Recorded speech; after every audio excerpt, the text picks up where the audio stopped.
We know now in hindsight that Meghan never really intended to stay. Her guest list to her wedding showed her real ambition was to be a star in California, and Harry's friends were excluded from the guest list in the evening. The email was just 2 sentences. A London journalist had sent it to a top Hollywood publicist. They are real and they are coming out. 7 words that set phones buzzing from Buckingham Palace to Beverly Hills. Everyone knew exactly what it meant. For months, whispers had swirled about private recordings, alleged moments when Prince Harry spoke unfiltered, off-camera, without the palace polish. Until now, they were only rumors. But this confirmation, it changed everything. Beautiful Sussex I think, is pretty grim. I think that they're on a permanent decline. Whenever they need money, whenever they need publicity to stoke their reputation, they'll drop another little bomb. I mean, we're still waiting, of course, for Meghan's own autobiography, which I'm sure she is penning. She is a good writer, and it'll be filled with vitriol and filled with lies. I mean, she will not tell the truth because she wants sensational headlines. That is the ultimate weapon she can deploy. Within minutes, insiders say Montecito became a war room. Staff were ordered to clear their schedules. Lawyers were allegedly pulled into emergency calls. And across the Atlantic, Tom Bower, the biographer whose very name makes royals uneasy, was preparing to hit publish. Bower isn't some gossip-hungry columnist chasing clicks. He's a tactician, dismantling reputations with surgical precision. Industry sources claim he'd been sitting on these recordings for months, waiting for the perfect moment, right in the middle of Harry and Meghan's brand pivot. These weren't sloppy hot MIC accidents. They were deliberate conversations where Harry spoke candidly, venting about media deals, making unflattering remarks about family members, and even critiquing Meghan's approach to certain partnerships. None of it was fit for public ears. For a couple whose empire depends on carefully managed vulnerability, the prospect of these words going public wasn't just bad timing, it was potentially fatal. But perhaps the most telling moment came before a single clip surfaced. As news of the tapes spread, allies who once rushed to defend Harry stayed silent. Not one offered a preemptive show of support. Not one suggested the recordings were fake. A lot of people accuse Meghan of changing Harry, but do you think this is the real Harry? No, I don't. I think that it's just Harry, being a simple soul, has easily changed to suit Meghan's agenda. And Meghan's living with Meghan is very different than living with Kate and William. Meghan has a completely different attitude, and I think California has a different attitude. So I think we're now seeing a different... Reports suggest that even longtime media partners quietly backed away, refusing to get involved. Insiders say that was the first real sign of trouble.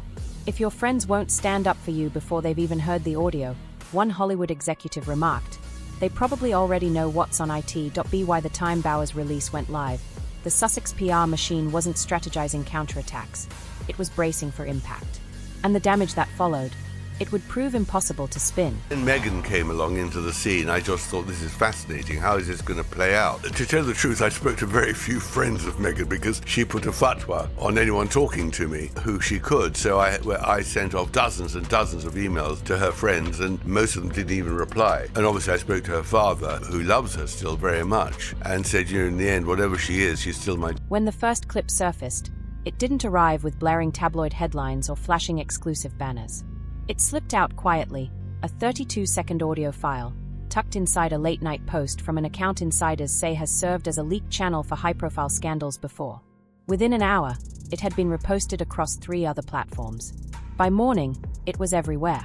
The voice was unmistakable, calm at first, then sharper, allegedly complaining that certain media partners hadn't done enough to protect his image. Reports say Harry's tone wasn't pained or vulnerable.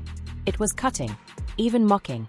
He sounded like a man who thought he was untouchable, one industry insider told us.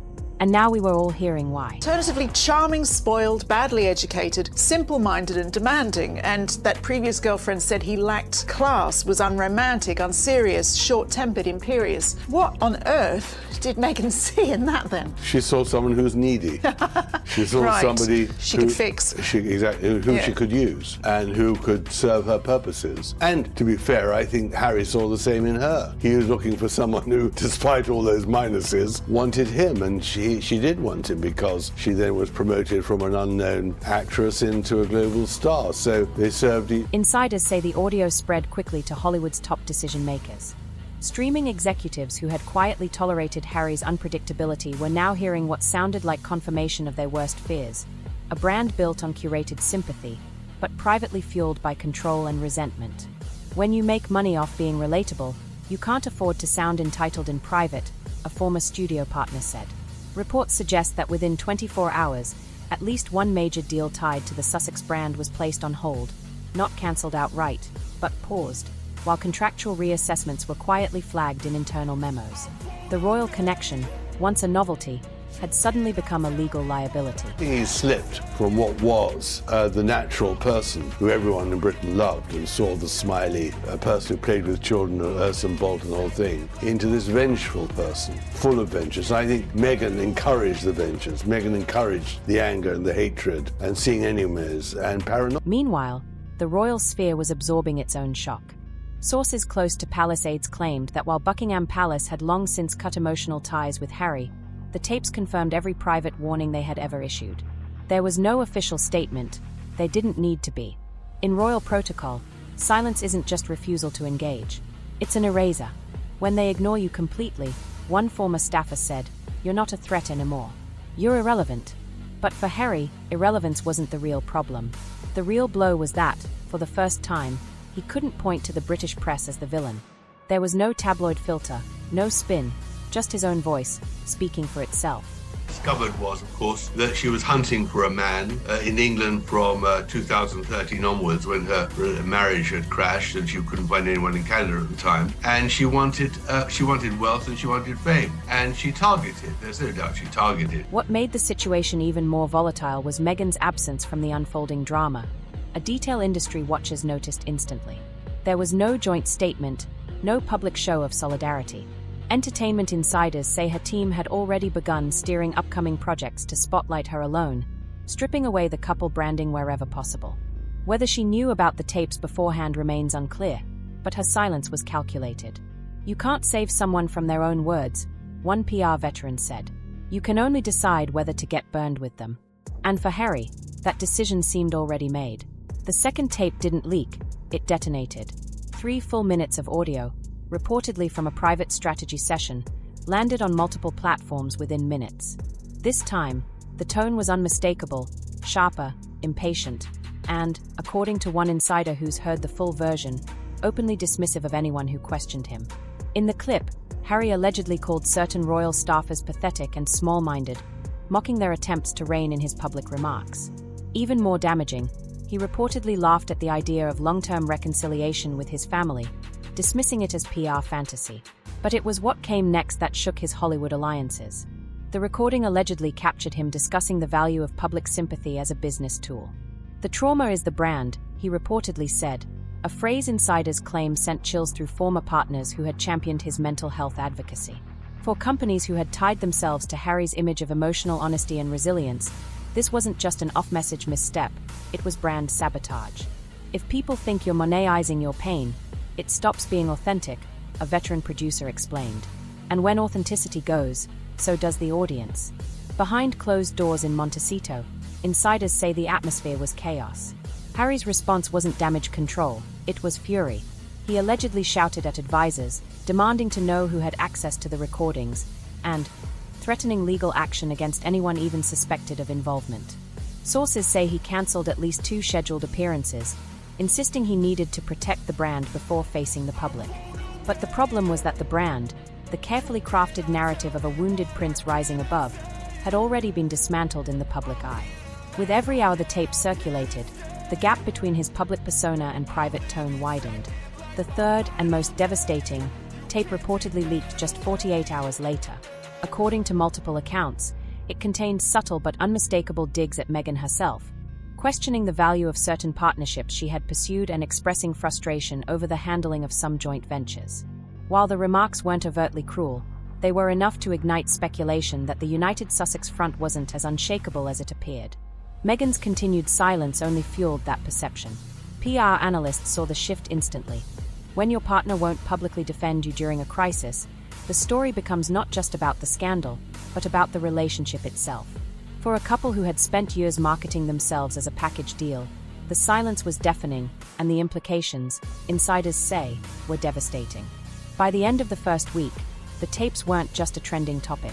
They had become the defining story of Harry's post-royal life. Media outlets from Sydney to New York dissected every syllable, running side-by-side comparisons of his public interviews and the leaked audio. The contrast was brutal. "It's like two different people," one royal commentator told us. "The man on stage in California is all empathy and reflection. The man on those tapes is sharp, entitled, and transactional." Hollywood, once the couple's golden safety net, began pulling back in visible ways. Sources at a major streaming service say that a high-profile Sussex project, already in late-stage negotiations, was quietly deprioritized after the second tape dropped. In branding terms, that's corporate code for "it's not worth the risk." Event organizers reportedly began reconsidering speaking invitations, wary of being linked to what one industry insider bluntly called a brand in free fall. Even charitable partners hesitated, with at least 2 high-profile organizations allegedly pausing collaborative campaigns pending internal review.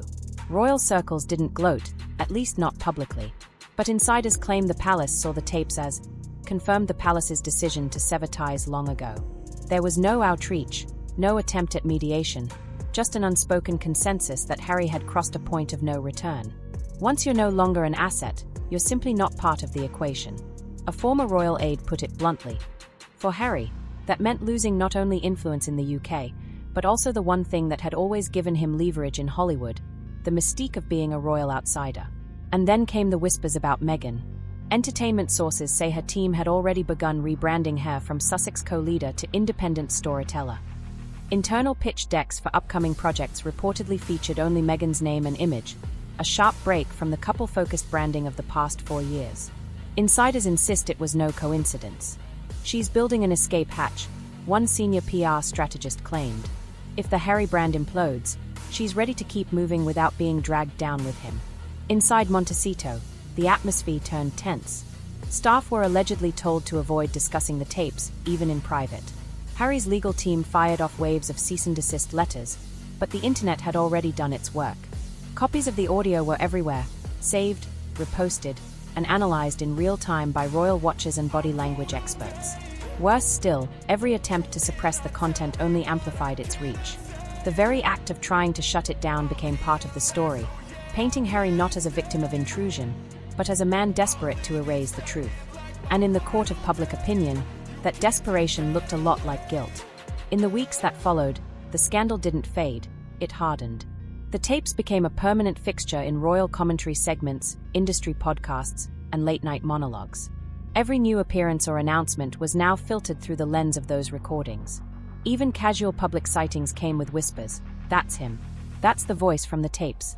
According to insiders, several longtime collaborators cut ties entirely, not out of anger, but out of calculation. "Once you're seen as high risk, no one's going to invest their reputation in you," one Hollywood publicist explained. "It's not personal. It's business." Meghan's public moves only reinforced that perception. Weeks later, she resurfaced on social media promoting a solo initiative, no mention of Harry. Entertainment analysts noted the absence immediately. It wasn't just image protection, one observer claimed. It was a signal to the market that she was no longer tethered to the liability. The market got the message. Offers for Meghan continued, more cautiously, but steadily, while Harry's professional inquiries reportedly slowed to a trickle. Even in advocacy spaces where the couple had once been celebrated together, Meghan began appearing on guest lists alone. Inside Montecito, sources say the household shifted into quiet survival mode. Legal battles over the tape's distribution are allegedly ongoing, but with limited effect. The tapes have been archived, mirrored, and embedded in commentary across countless platforms, making them virtually impossible to erase. "It's like trying to put smoke back in the bottle," one digital rights consultant explained. "Once it's out forever." Harry, once a master of carefully managed transparency, now faces a future where his own unfiltered words are his most damaging asset. The man who fought to control his narrative has lost the one advantage he thought he could always rely on: the power to decide what the public hears. The long-term consequences are still playing out, but industry insiders say the damage to Harry's credibility is unlikely to be undone.